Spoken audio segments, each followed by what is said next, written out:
नमस्कार। मैं हूं आलोक यात्री, लेकर आया हूं आपके लिए आपका पसंदीदा प्रोग्राम इंडिया डेली का खास शो शैतान। अपने इस खास शो में आज हम करेंगे उस शैतान की बात जिसने अपने आतंक और करतूतों से कर रखा है दुनिया को हैरान। हम बात करेंगे दाऊद इब्राहिम की, जो शैतान नहीं है, जो महाशैतान।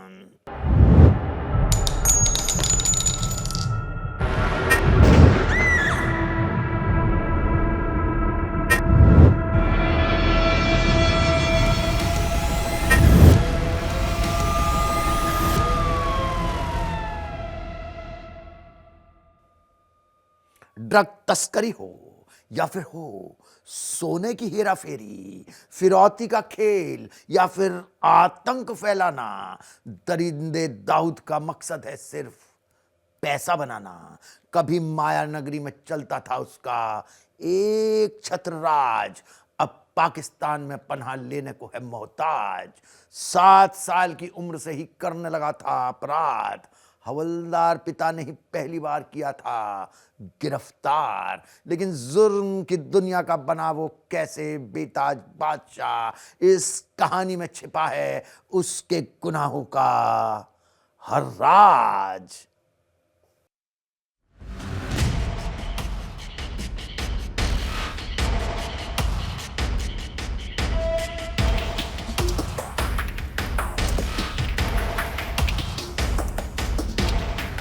दाऊद इब्राहिम, जुर्म की दुनिया का ऐसा नाम जिसे आज बच्चा बच्चा जानता है। दाऊद 39 साल से भगोड़ा है और पाकिस्तान में छिपा बैठा है।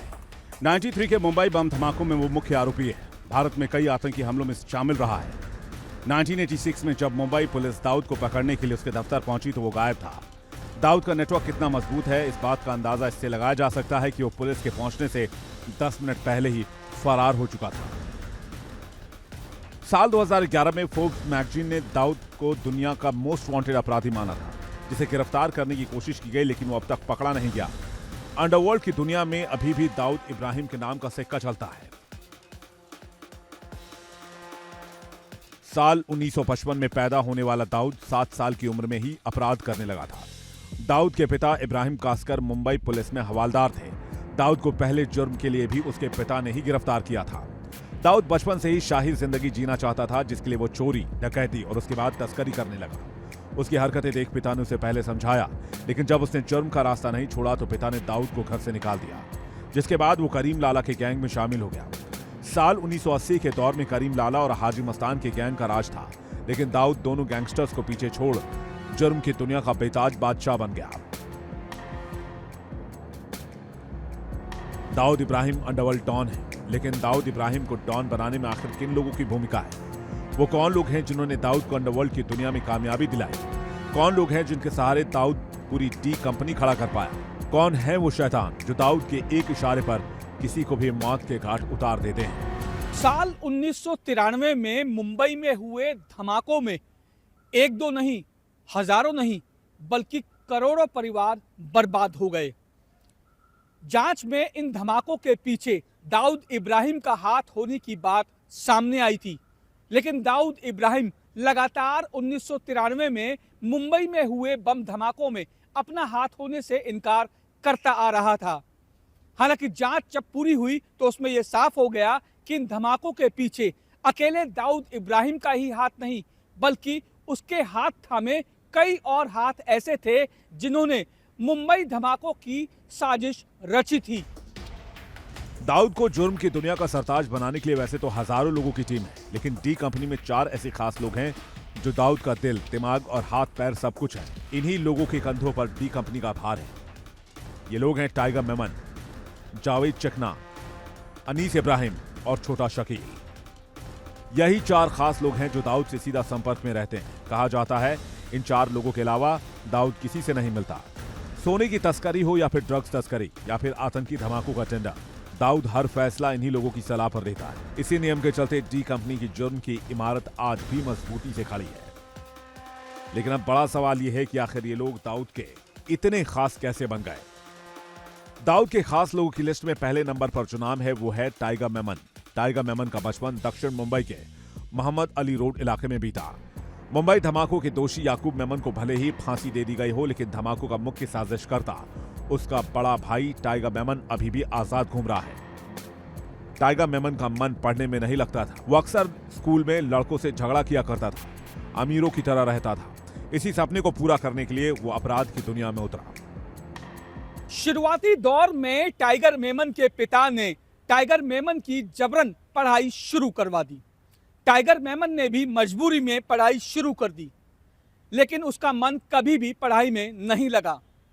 बड़ा होने के बाद टाइगर मेमन की पहली नौकरी एक बैंक में चपरासी के तौर पर शुरू हुई, लेकिन बहुत जल्द उसको ये समझ आ गया कि जिन सपनों को वो बचपन से देखता आ रहा है, उन सपनों को वो इस नौकरी से कभी भी पूरे नहीं कर सकता।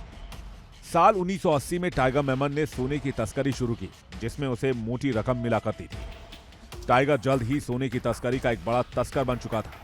इसी दौरान उसकी मुलाकात दाऊद इब्राहिम से हुई, जो पहले ही इस धंधे का किंग था। टाइगर मेमन ने उस दौरान डी कंपनी ज्वाइन किया।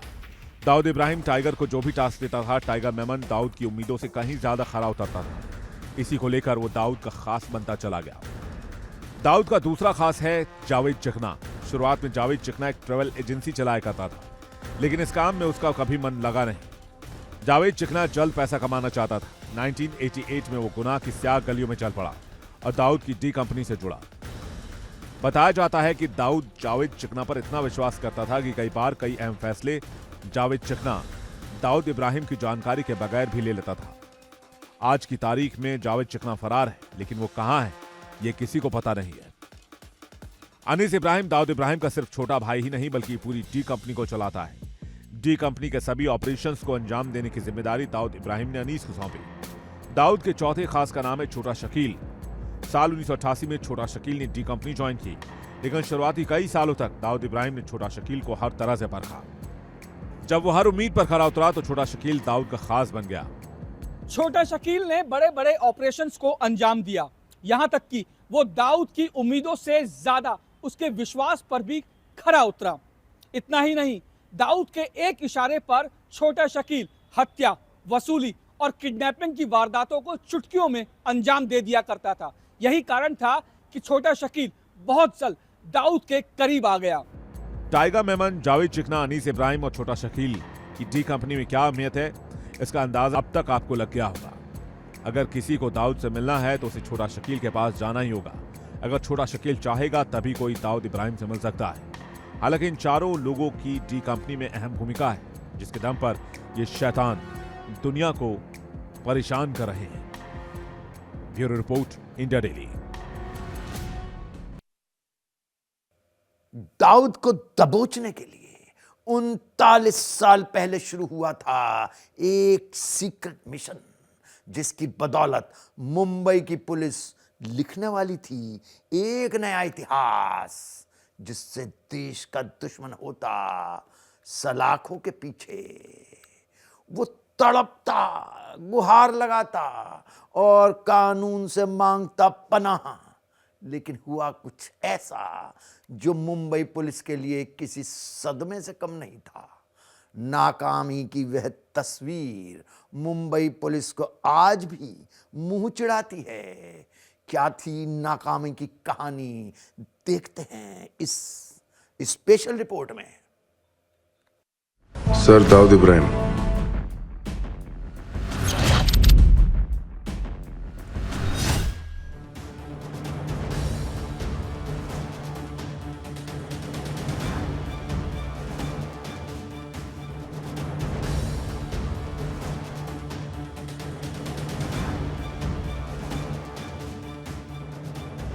मुंबई पुलिस अपने सबसे बड़े मिशन में जुट चुकी थी। ये ऐसा ऑपरेशन था जो मुंबई पुलिस को इतिहास में दर्ज कराने वाला था, क्योंकि मुंबई पुलिस का ये ऑपरेशन उसे शोहरत का नया मुकाम दिलाने वाला था। जानते हैं क्यों? क्योंकि ये था ऑपरेशन दाऊद इब्राहिम। लेकिन यहाँ एक सवाल उठता है। सवाल ये कि साल 1986 में ऐसा क्या हो गया था जो मुंबई पुलिस ने दाऊद के वर्चस्व को खत्म करने की कसम खा ली थी।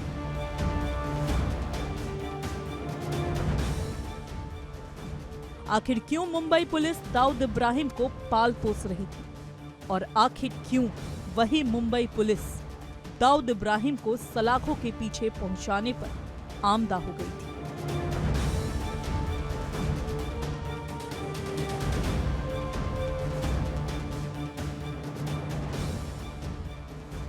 दरअसल कहा जाता है कि मुंबई पुलिस ने दाऊद इब्राहिम को करीम लाला और हाजी मस्तान जैसे डॉन और दूसरे बदमाशों के खिलाफ एक हथियार की तरह इस्तेमाल किया, लेकिन धीरे धीरे दाऊद इब्राहिम बहुत आगे बढ़ गया।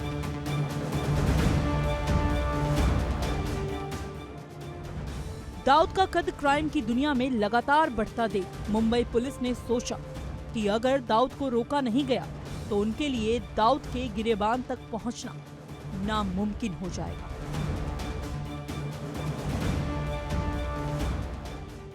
बस यही वजह थी जिसके लिए दाऊद को सलाखों के पीछे पहुंचाना मुंबई पुलिस के लिए बहुत जरूरी हो गया था। मुंबई पुलिस ने अंडरवर्ल्ड डॉन दाऊद इब्राहिम की गिरफ्तारी के लिए साल 1986 में ऑपरेशन मुसाफिर खाना चलाया। इस ऑपरेशन के तहत दाऊद इब्राहिम को किसी भी कीमत पर गिरफ्तार किया जाना था। चूंकि उस वक्त मुंबई पुलिस में कई ऐसे लोग मौजूद थे जो दाऊद इब्राहिम के बेहद करीबी थे, इसीलिए इस ऑपरेशन में सिर्फ ईमानदार और जाबाज अफसरों को शामिल किया गया ताकि किसी भी हालत में ऑपरेशन मुसाफिर फेल ना हो। पूरा ऑपरेशन बहुत सीक्रेट था। खुद मुंबई पुलिस कमिश्नर इस ऑपरेशन को मॉनिटर कर रहे थे। तय किए गए प्लान के मुताबिक पुलिस ऑफिसर्स की टीम ने दाऊद के ठिकाने यानी मुसाफिर खाने को आधी रात में घेर भी लिया, लेकिन जैसे ही पुलिस मुसाफिर खाने के ग्राउंड फ्लोर पर बने दाऊद के दफ्तर के अंदर घुसी तो वो दंग रह गए, क्योंकि जैसा उन्होंने सोचा था वैसा उन्हें वहां कुछ भी नहीं मिला। दरअसल मुंबई पुलिस ये जानती थी कि मुसाफिर खाना कभी भी शांत नहीं रहता था, वहां हमेशा चहल पहल रहती थी। मुसाफिर खाने के ग्राउंड फ्लोर पर बने दाऊद के दफ्तर में हमेशा कई लोग मौजूद रहते थे, लेकिन उस रात जब मुंबई पुलिस के एनकाउंटर स्पेशलिस्ट की टीम दाऊद के दफ्तर के अंदर दाखिल हुई तो उन्होंने देखा वहां कोई मौजूद ही नहीं था। मुंबई के मुसाफिर खाने के ग्राउंड फ्लोर पर बने अंडरवर्ल्ड डॉन दाऊद इब्राहिम के दफ्तर को देखने से लग रहा था कि महज 15-20 मिनट पहले वहां पर कोई मौजूद था। ऐसा इसलिए कि मुंबई पुलिस ने दाऊद के दफ्तर में देखा कि वहां पर शराब के कुछ आधे भरे हुए गिलास मौजूद थे, तो वहीं दूसरी ओर एस्ट्रे में एक सिगार आधा जला हुआ सुलग रहा था। वही सिगार दाऊद इब्राहिम पिया करता था। मुंबई पुलिस की 15-20 मिनट की देरी का फायदा उठाकर दाऊद इब्राहिम मौके से फरार हो गया और इसी 15-20 मिनट की देरी की मुंबई पुलिस को बड़ी कीमत चुकानी पड़ी, क्योंकि इसी 15-20 मिनट की देरी का फायदा उठाकर दाऊद इब्राहिम मुंबई पुलिस की गिरफ्त से हमेशा हमेशा के लिए फरार हो चुका था। इस नाकाम ऑपरेशन के बाद यहाँ सवाल ये उठता है कि जब मुंबई पुलिस ने पूरे ऑपरेशन को टॉप सीक्रेट रखा था तो आखिर कैसे ये फुल प्रूफ और टॉप सीक्रेट ऑपरेशन फेल हो गया।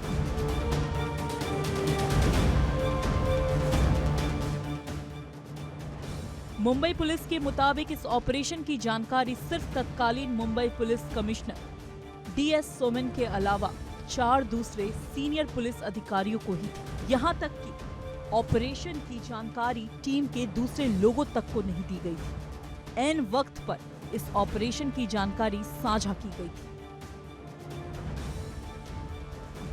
जानकारों की माने तो मुंबई पुलिस कमिश्नर्स ने इस ऑपरेशन की जानकारी उस वक्त के एक नेता को दी थी। अब सवाल ये उठता है कि जब आधी रात में इस ऑपरेशन मुसाफिर खाना को अंजाम देने की जानकारी सिर्फ कुछ ही लोगों को थी, तो आखिर कैसे दाऊद को मुंबई पुलिस के सीक्रेट ऑपरेशन के बारे में भनक लग गई? क्या दाऊद का कोई खबरी मुंबई पुलिस में था या मुंबई पुलिस की सोच से भी एक कदम आगे थे दाऊद, या फिर मुंबई पुलिस की इस ईमानदार टीम में कोई था जो दाऊद का मददगार था, या फिर सरकार में कोई ऐसा जिसने दाऊद इब्राहिम को इस सीक्रेट ऑपरेशन के बारे में बता दिया। हालांकि दशकों बीत जाने के बाद भी आज तक किसी को ये पता नहीं चल सका कि उस रात दाऊद इब्राहिम और उसके गुर्गे उस ठिकाने से फरार कैसे हुए, या फिर दाऊद का वो कौन इन्फॉर्मर था जिसने उस रात मुंबई पुलिस के सीक्रेट ऑपरेशन से दाऊद इब्राहिम को बचा लिया। Rajneesh Sharma, India daily, Delhi.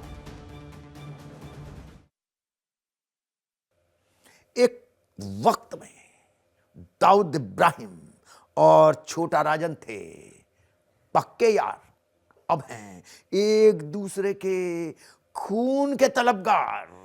दशकों की गैंगवार में अंडरवर्ल्ड डॉन दाऊद इब्राहिम ने कराए कई वार, छोटा राजन ने भी किए बार बार पलटवार। हमलों में बचते रहे दोनों शैतान, दुश्मनी के पीछे की कहानी करती है सबको हैरान।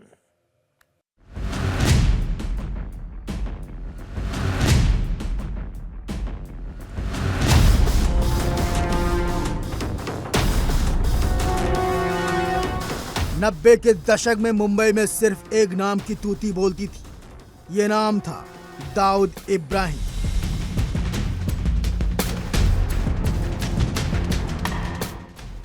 उस दौर में दाऊद ने जो चाहा वो हो गया। दाऊद के पास कई ऐसे लोग थे जो दाऊद के एक इशारे पर किसी का भी काम तमाम कर देते थे। ऐसा ही एक खास दोस्त था छोटा राजन। दाऊद और राजन खास दोस्त हुआ करते थे, तो दोनों के बीच दुश्मनी क्यों हुई, इसके पीछे दो थ्योरी है। कहा जाता है 1993 में मुंबई धमाकों के बाद राजन दाऊद से अलग हो गया था। कुछ लोग बताते हैं कि एक बार छोटा शकी और अनीस इब्राहिम छोटा राजन खाना खा रहे थे। उस दौरान अनीस इब्राहिम ने छोटा राजन पर कमेंट किया, जिससे नाराज होकर छोटा राजन ने अनीस को छांटा मार दिया। बस यही वो वजह थी कि छोटा राजन दाऊद का दुश्मन बन बैठा।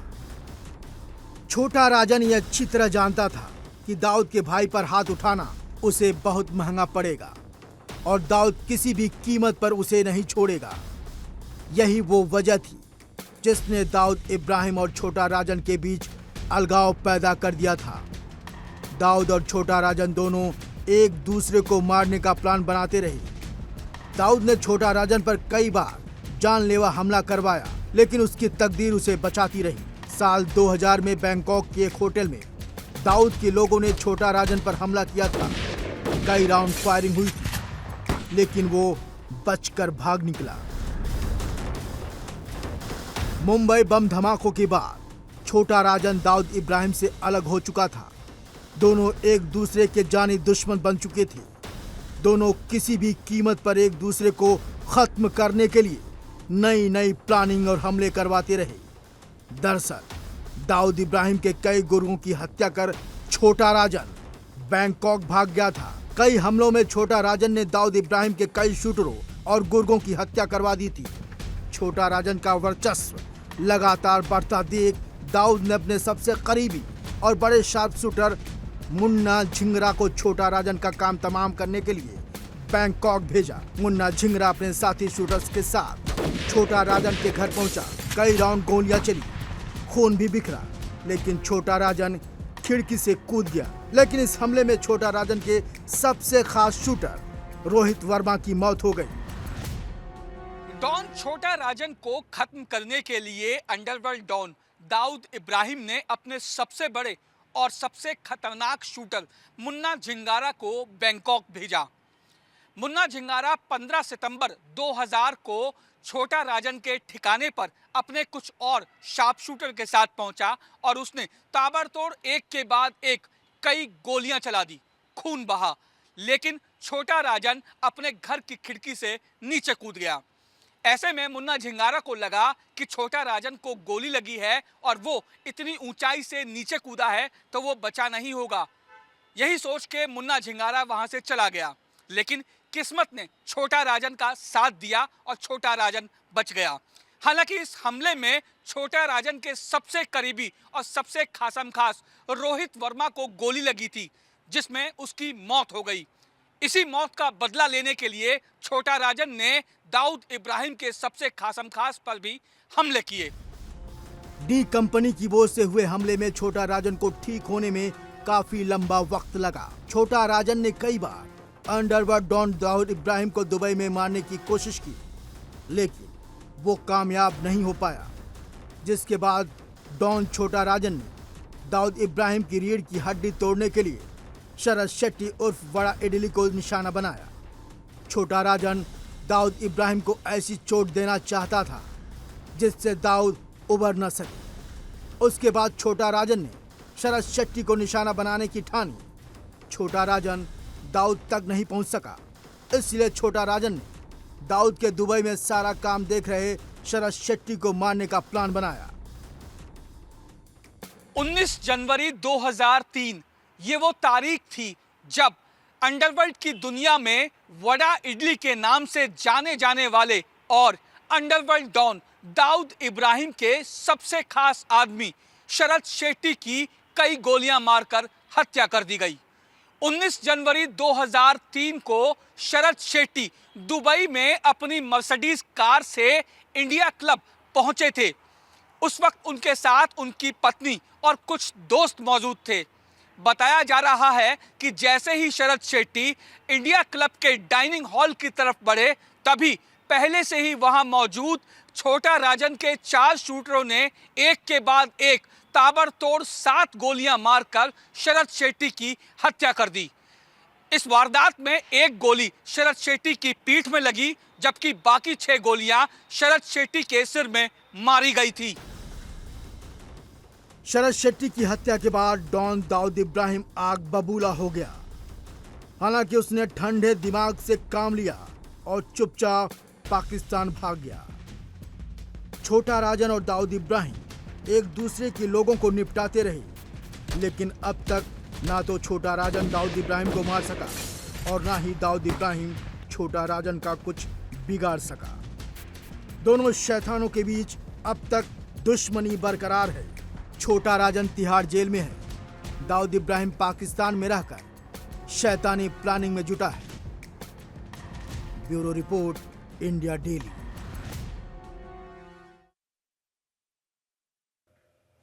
दाऊद के आतंक से दुनिया ही नहीं बल्कि बॉलीवुड भी था परेशान।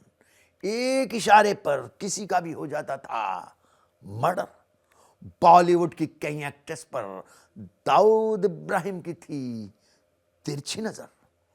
कुछ एक्ट्रेस दरिंदे के सामने गई थी डर, लेकिन कई ने बता दी थी उसको उसकी औकात। इस अय्याश शैतान की पूरी कहानी देखते हैं आज।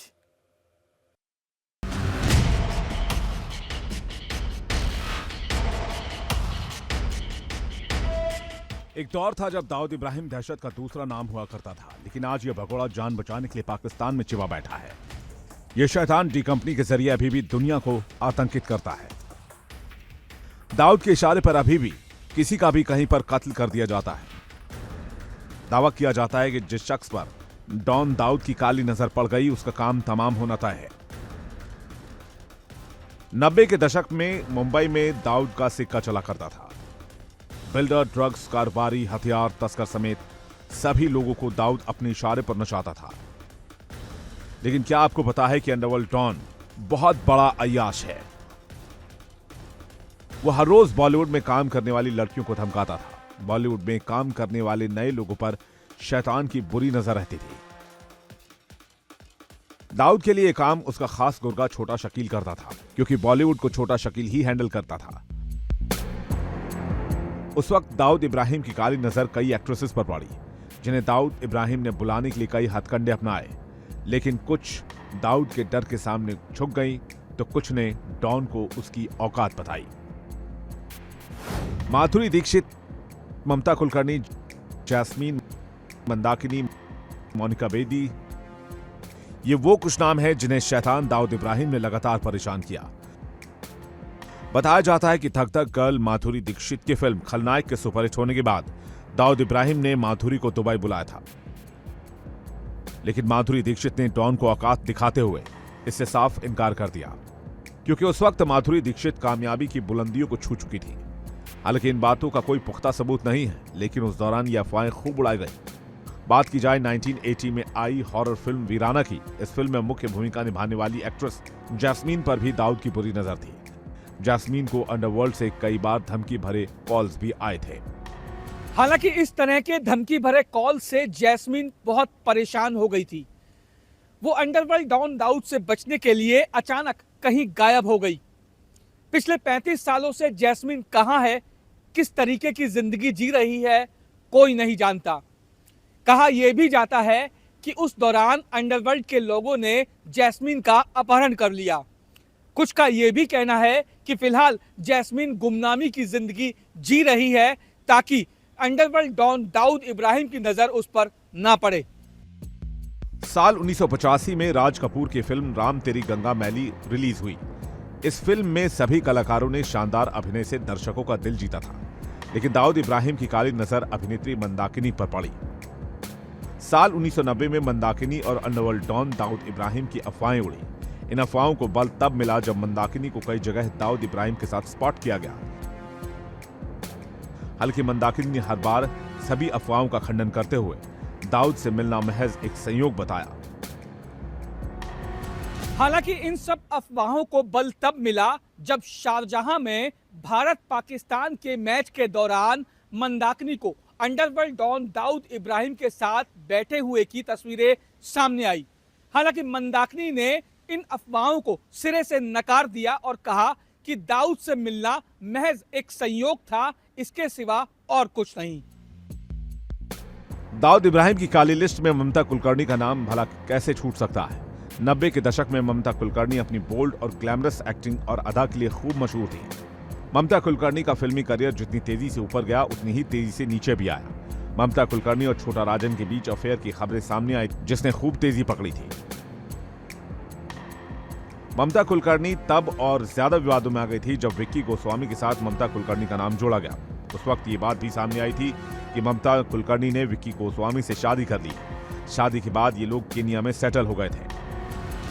साल 2016 में पुलिस ने एक बड़े ड्रग रैकेट का भंडाफोड़ किया था। इस रैकेट में मुख्य आरोपी के रूप में विक्की गोस्वामी का नाम सामने आया था। जांच में यह भी पता चला था कि इस रैकेट में ममता कुलकर्णी की भूमिका भी है, लेकिन ममता कुलकर्णी ने सभी आरोपों को सिरे से नकार दिया और कहा कि इस मामले से उसका कुछ लेना देना नहीं है। अभिनेत्री मोनिका बेदी और डॉन अबू सलेम के अफेयर से तो हर कोई वाकिफ है। बताया जाता है कि मोनिका बेदी फिल्मों में काम के लिए बड़े बड़े प्रोड्यूसर्स को अबू सलेम से धमकी दिलवाती थी। हालांकि अबू सलेम की गिरफ्तारी के बाद दोनों का रिश्ता खत्म हो गया। पाकिस्तानी अभिनेत्री अनीता अयूब को भी नहीं भूला जा सकता है। अनीता अयूब की दाऊद इब्राहिम से बहुत ज्यादा नजदीकियां थी। 1995 में प्रोड्यूसर जावेद सिद्दीकी ने सोना को अपनी फिल्म में लेने से इनकार कर दिया था, जिसके बाद सिद्दीकी की हत्या कर दी गई थी। Bureau report, India daily.